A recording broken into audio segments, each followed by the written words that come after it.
M7 TV, les 7 jours qui font les Mali.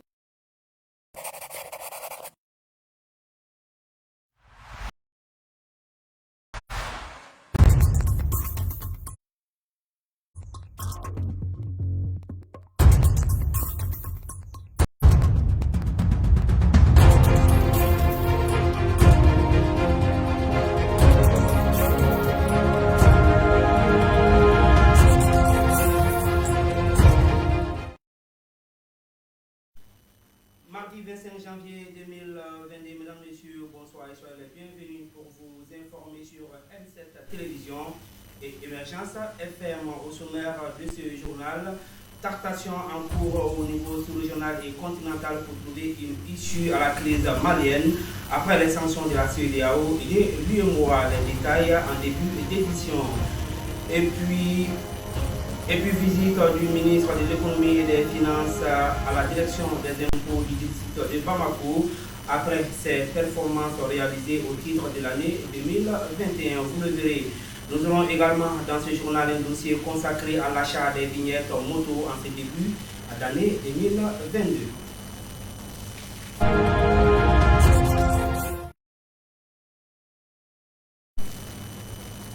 Comme je vous disais tantôt dans les titres, après les sanctions de la communauté économique des États de l'Afrique de l'Ouest, CEDEAO, et de l'UEMOA infligées à notre pays, les tractations continuent pour trouver un terrain d'entente sur le délai de la transition. Pour en savoir plus sur cette tractation, suivons ce commentaire de Julien. Après l'appel téléphonique entre le secrétaire général des Nations Unies, Antonio Guterres, et le président Assimi Goïta, les lignes semblent bouger entre le Mali et la CEDEAO pour trouver un terrain d'entente autour du délai de la transition. Pendant qu'Alger et l'UEA proposent 16 mois maximum de prolongation du délai de la transition, le Mali propose 2 ans, discutable depuis les sanctions diplomatiques, financières et économiques de la CEDEAO contre le Mali. Il y a 2 semaines, plusieurs pays, personnalités, organisations et institutions internationales s'activent pour trouver un dénouement heureux à la crise. Parmi eux, on peut citer le secrétaire général des Nations Unies, l'Algérie, le Togo, le Sénégal. Le secrétaire général des Nations Unies qui avait promis dès la première semaine de l'embargo de rentrer en contact avec le président de la transition l'a fait.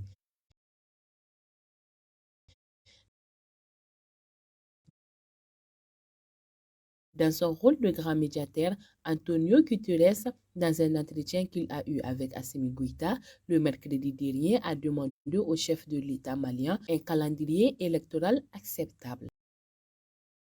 En réponse, le chef de l'État du Mali lui a transmis son engagement pour un retour à l'ordre constitutionnel normal, apaisé et sécurisé, et d'inviter M. Guterres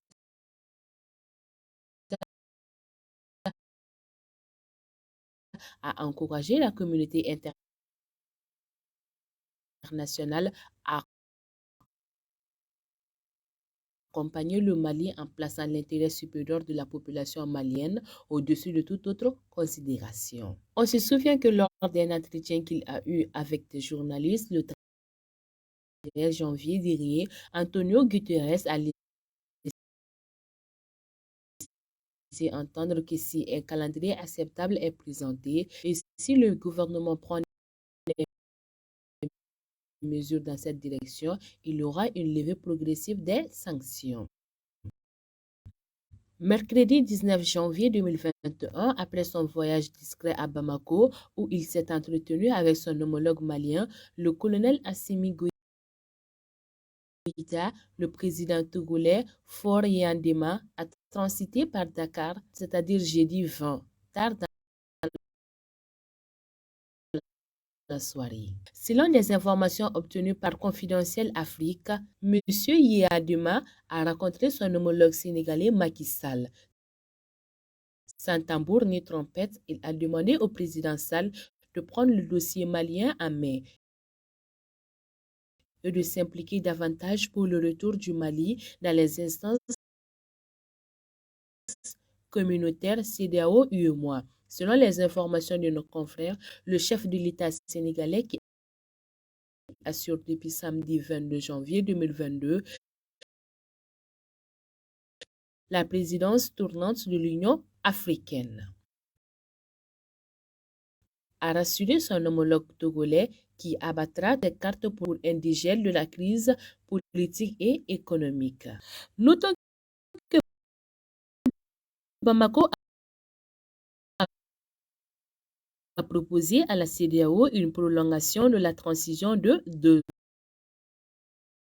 ans, entre 2 ans et 16 mois maximum. Et si il y a bonne foi, les discussions entre la CEDEAO et les autorités maliennes vont certainement aboutir à un accord, et c'est là pour le bonheur des populations maliennes et des autres pays ouest africains qui commencent à ressentir les conséquences des sanctions des chefs d'État.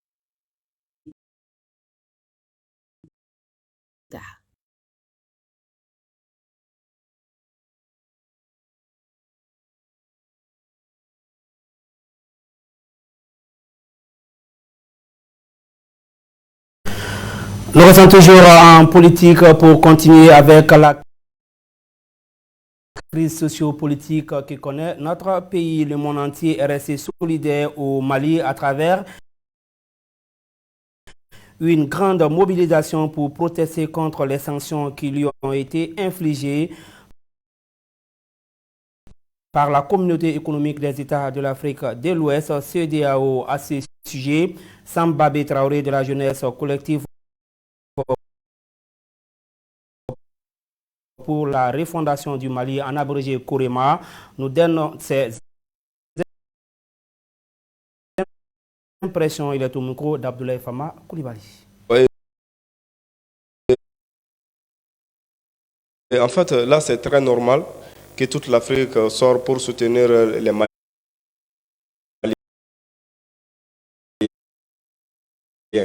dans leur crise.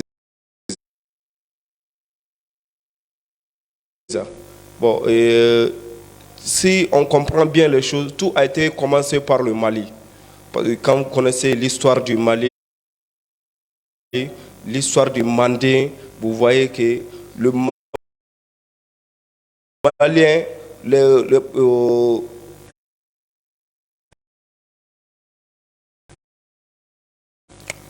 y a eu des rois maliens qui ont gouverné jusqu'à Ghana, jusqu'à Burkina, jusqu'à partout, un peu en Afrique. C'est pour cela qu'aujourd'hui, il y a un éveil de conscience que les Africains, surtout la jeunesse africaine, ont compris que nos dictateurs, soi-disant démocrates, ils ont venu parachuter leur pouvoir par la complicité de l'Occident pour nous donner pour un esclavage démocratique. Parce que nous, on comprend comme ça, à notre idée. On ne peut pas comprendre qu'un chef d'État qui est élu à 99, combien pour cent, et après 6 mois ou 2 ans, que la population se manifeste contre eux, ça veut dire qu'ils ont été mal élus, ils ont fait des coups d'État pour se maintenir au pouvoir. Aujourd'hui, la jeunesse a compris, surtout la jeunesse africaine. Aujourd'hui, on a vu que ça a été abouti. Jusqu'il y a eu un autre soulèvement au Burkina Faso. Enfin, aujourd'hui, le coup d'État a été consommé. Le président est parti. Je dis bravo au peuple burkinabé, bravo à la jeunesse burkinabé, que la jeunesse comprenne que l'heure est sonnée, l'heure de la révolution, l'heure du changement est venue.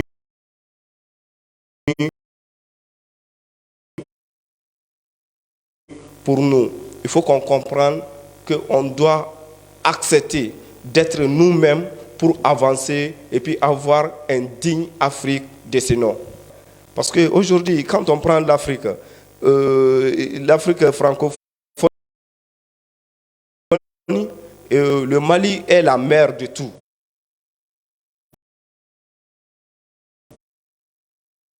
Parce que tout passe par le Mali.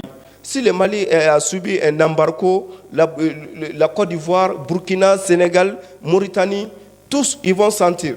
Obligatoirement, ils sont obligés de revoir la sanction. Mais cette sanction, je veux que les gens comprennent un peu. Ces gens, c'est nos dirigeants africains, surtout les membres du CEDEAO, et ils ont pris en otage par l'Occident, surtout l'Europe. Nous, on sait ce qu'on doit faire. Aujourd'hui, nos présidents, surtout nos chefs d'État, Assimi Goïta, le président Assimi Goïta et le chef du gouvernement, Dr Choguel Kokala Maïga, ils ont donné un chronogramme. Cet chronogramme-là, c'est à eux de voir comment on peut faire tant qu'il n'y aura pas de révolution ou bien, je sais pas, tant qu'il n'y aura pas d'autres choses comme coup d'État pour qu'on puisse avoir une élection transparente et crédible.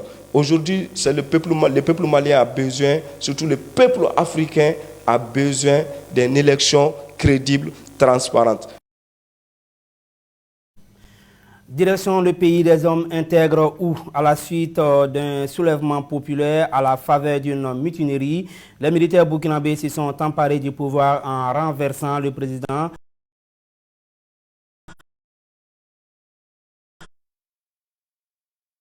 Roch Marc Christian Kaboré, président démocratiquement élu. C'était sur lundi 24 janvier 2022.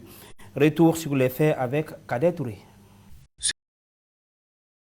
Ce qui était de l'ordre des rumeurs dans la nuit du 23 janvier au Burkina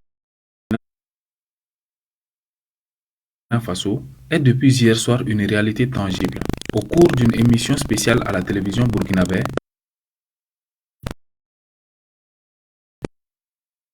des militaires sont apparus à la télévision et ont annoncé avoir pris le pouvoir. Clair, le Burkina était menacé dans ses fondements.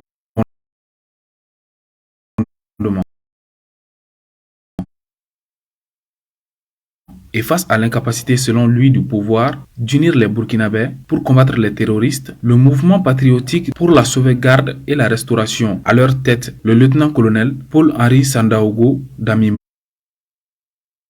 affirme avoir pris ses responsabilités pour le redressement du Burkina. Pour l'heure, les frontières aériennes et terrestres sont fermées, le gouvernement est dissous ainsi que l'Assemblée nationale. Le MPSR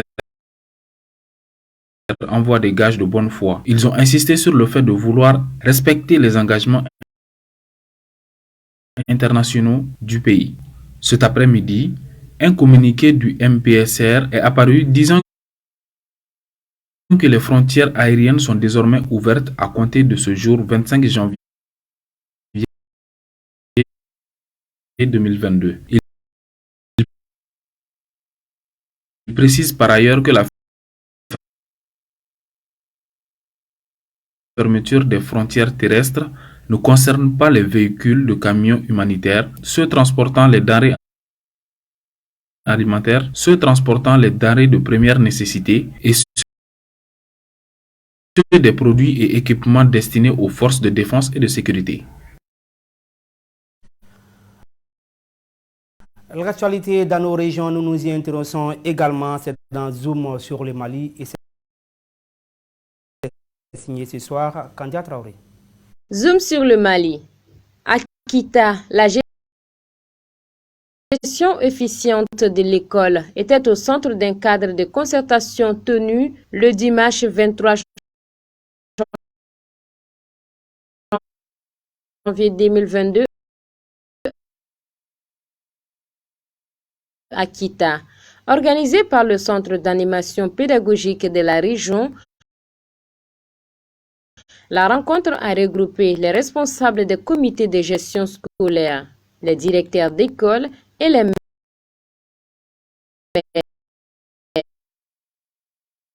maires. Il s'agissait pour le CAP d'élaborer des stratégies pour la performance de l'éducation. De Kita, nous irons à Ségou, plus précisément à 100. Plus d'une centaine de femmes de la commune urbaine ont tenu samedi dernier, 22 janvier 2022, une rencontre de plaidoyer. Après des témoignages d'une série des cas de violence faits aux femmes, elles ont remis un mémorandum au gouverneur de la région pour solliciter l'implication des plus hautes autorités afin de mettre fin aux violences envers les femmes. La rencontre a été organisée par l'association Mousso Diala et financée par l'ONG Femmes et Développement. Et enfin, à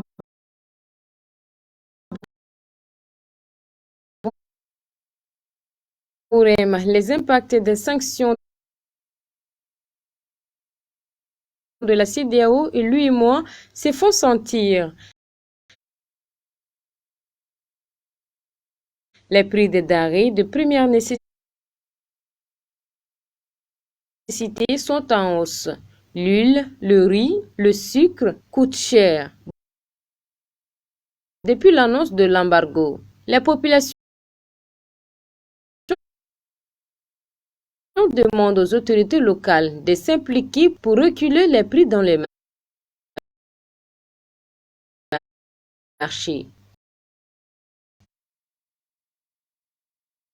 C'est tout pour Zoom d'aujourd'hui.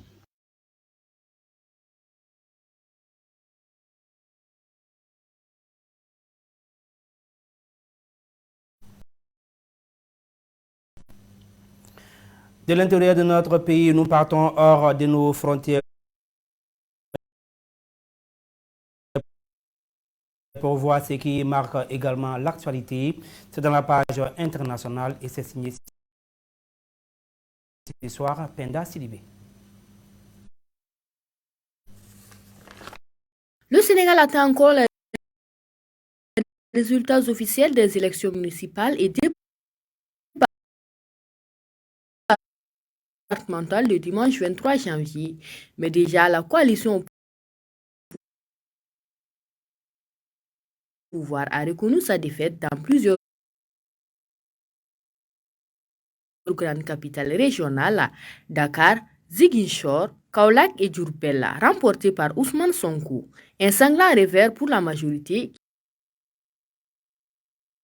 qui assure pourtant rester en position de force.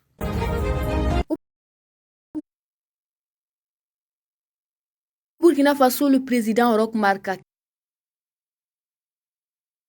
Christian Kaboré a été renversé par des militaires ce lundi 24 janvier 2022. Des militaires regroupés au sein du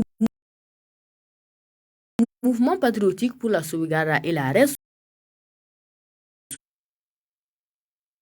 restauration qui affirme vouloir remettre le pays sur le bon chemin et lutter pour l'intégrité territoriale. Après une journée de confusion, ces derniers ont fait une déclaration à la télévision nationale. Ils ont annoncé avoir mis fin au pouvoir du président ainsi que la suspension de l'Assemblée nationale et du gouvernement, la fermeture des frontières et la mise en place d'un couvre-feu de 21h à 5h du matin. C'est Paul-Henri Sandaogo Damiba qui est présenté dans les communiqués comme le président du mouvement qui assure désormais le pouvoir au Burkina Faso. Au Tchad, des manifestations ont éclaté ce lundi 24 janvier à Abéché, principale ville de l'Est, nomination d'un chef de canton dans la province. La manifestation a été violemment réprimée selon des témoins sur place. Les associations de défense des droits de l'homme parlent de tirs à balles réelles et évoquent plusieurs dizaines de blessés. Les autorités apportent un démenti catégorique. Et enfin, l'ancien premier ministre libanais Saad Hariri, l'un des leaders de la communauté sunnite, a annoncé ce lundi 24 janvier son retrait de la vie politique. Son parti, le Courant du Futur, boycottera les élections législatives prévues en mai prochain. Le retrait du quinquagénaire, propulsé sur la scène politique après l'assassinat en 2005 de son père, lui aussi ancien premier ministre, n'est pas vraiment une surprise en pleine crise politique et financière. Un mot d'économie en retournant dans notre pays où le ministre de l'économie et des finances a rendu une visite à la direction des impôts du district de Bamako la semaine dernière pour la féliciter de ses performances de l'année 2021. Pour le ministre, cette prouesse mérite d'être encouragée dans tous les services d'assiette de notre pays. On le voit avec Oumou Kone. Sur un objectif annuel d'environ 987 milliards, la Direction générale des impôts affichait déjà 70% de réalisation à 3 mois du terme de l'exercice 2021. Pour ce faire, le rythme est essentiellement tenu par la Direction des grandes entreprises manifeste à la hauteur de son rôle de locomotive. En effet, grâce au dynamisme du nouveau maître des lieux, Mamadou Fall Djanka, en septembre déjà, réussissait à renflouer la cagnotte pour près de 584 milliards, soit 70% des 838 milliards fixés pour l'année écoulée. Pour le dernier trimestre de l'exercice, la structure faisait donc cap sur un objectif de 254 milliards à dénicher pour être en phase avec les attentes de l'exercice qui, selon plusieurs estimations concordantes, n'étaient pas au-dessus des capacités d'un service qui s'illustrait à mi-parcours par un large déplacement des proportions de recettes assignées par les hautes autorités financières. À présent, face à notre dossier de ce journal qui se consacre à la vente des vignettes pour l'année 2022. Pour réclamer ses droits, il faut remplir ses devoirs. Le bon citoyen paye régulièrement ses impôts et taxes avant de réclamer ses droits. C'est pourquoi beaucoup de motocyclistes se sont déjà munis de leurs vignettes en ce mois de janvier plutôt pour l'année 2022. Ces vignettes pour les agents en 2 roues sont vendues à 6 000 francs jusqu'en fin mars de cette année. Passé ce délai, ce tarif sera augmenté pour de pénalités de retard. À ce sujet, notre reporter Oumou Dakité a tendu son micro à certains motocyclistes de Bamako. On les écoute. Étant un impôt annuel sur les engins à 2 roues en circulation sur toutes les routes, le paiement du montant de la vignette s'effectue du 1er janvier au 31 mars de chaque année. Cependant, certains conducteurs de motos ne sont pas encore en possession de leur vignette. Par contre, d'autres se sont empressés d'aller prendre le leur. Non, je n'ai pas payé d'abord. J'attends avant que le délai s'expire. Parce qu'on a dit le 31 mars, c'est le dernier délai. Donc j'attends avant le 31 mars, je vais aller chercher mon vignette. Non, pas encore, parce que avant-hier, lundi passé, là-bas, il y avait trop de monde là-bas. Et puis encore, bon, ils m'ont dit qu'après, jusqu'à maintenant, je n'ai pas parti. Parce que lundi passé là-bas, je n'ai pas pu prendre les vignettes d'abord. Il y a beaucoup d'erreurs, parce que tout le monde veut prendre les vignettes cette année-là. Parce que 2022, les vignettes, c'est pas... Les polices, ils nous fatiguent, quoi, c'est ce que vous dites. Moi, j'ai payé ma vignette et j'invite tout le monde à aller prendre leur vignette. Moi, je n'ai pas encore payé ma vignette, mais je ferai tout pour prendre avant la fin de la semaine. J'ai payé ma vignette, la voici, et je lance un appel à l'endroit de tous les bons citoyens de faire comme moi pour éviter des problèmes. De l'autre côté, les conducteurs de motos tricycles se prononcent sur ce sujet.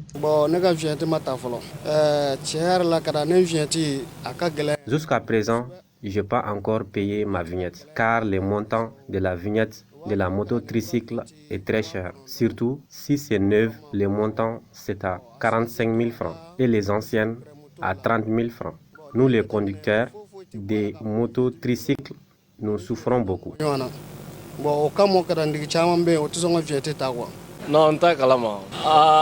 n'ai pas encore payé, mais je le ferai bientôt. Et je demande à tous les conducteurs de prendre la vignette, sinon au moment du contrôle, ce n'est pas facile, surtout pour nous, les conducteurs de motos tricycles. Rappelons que la vignette est une pièce essentielle pour la circulation des motos et elle est désormais disponible dans toutes les mairies. Vivement que tous les Maliens se procurent de les vignettes pour faire des recettes au niveau de notre assiette fiscale. C'est ici que prend fin ce journal. Merci de l'avoir suivi et passez une excellente soirée en compagnie de nos programmes. Bonsoir et que Dieu bénisse le Mali.